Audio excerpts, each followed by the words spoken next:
Hello Internet, this is just a little bonus thing I'm doing this week because, well, since a lot of other people are probably going to be doing their countdowns of their top 5 or top 10 summer movies, I figured I should do one as well, but since I haven't reviewed as many of the films that have come out this summer, I'm limiting it to the top 3. And I'm also leaving the superhero films off this list because if I had them on this list, they would take up the whole list because of the 3 major superhero films that came out. But if you're curious, here's how I rank them in ascending order. Amazing Spider-Man, Dark Knight Rises, The Avengers. That's how I rank them. I'm not going to say anything more about that. If you gotta be with how I rank stuff, well, you'll just have to read the article coming out next Wednesday in order to read why I rank them that way. So, without further ado, let's get started with the top 3 summer movies I've reviewed sans superheroes.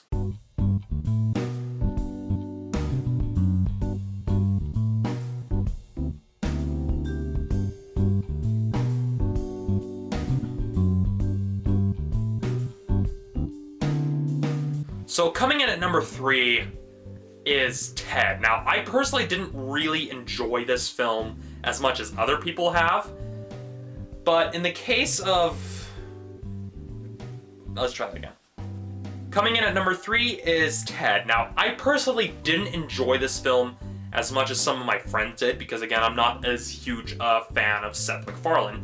However, despite its flaws, you do have to admit, it's doing well at the box office. Seth MacFarlane probably does have a future in the film industry, much to the chagrin of Fox, since their entire Sunday night programming block depends on his 3 shows. And a single creator having 3 TV shows still going, might I add, is a pretty big deal. So, yeah, given that now that feature films are calling, Fox is probably going to be on their toes a little bit and trying to keep Seth MacFarlane on their team.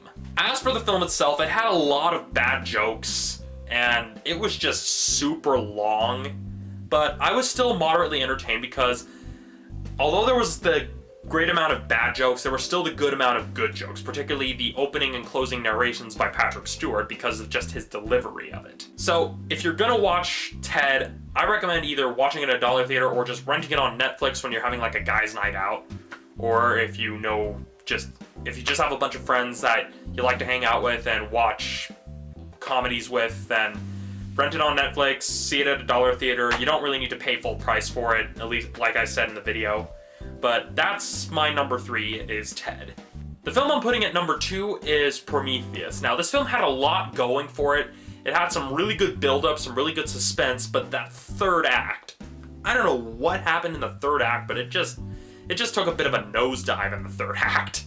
That's the best way I can put it. And another problem that I saw is that it was originally teased as an Alien prequel, and you can tell that that was their intention, but then when they tried to sever that connection, it only really hurt. I mean, I'm just one of the opinion that if you designed it as a prequel, just make it an effing prequel. That's the closest thing I'm ever gonna get to swearing on this show. But yeah, that's the only real beef I had with it, is that the third act, they layered too much exposition, and not even in a good way. It's just the stereotypical science fiction exposition from like the cheesy sci-fi films. And again, they tried too hard to sever the connection to Alien. They may as well have just at least had it set in the same universe. I mean, they literally admitted that that temple throne room area is literally a shrine to H.R. Geiger. There's a lot of H.R. Geiger's designs throughout, so I mean, there's no point in trying to hide it. It's a freaking Alien prequel.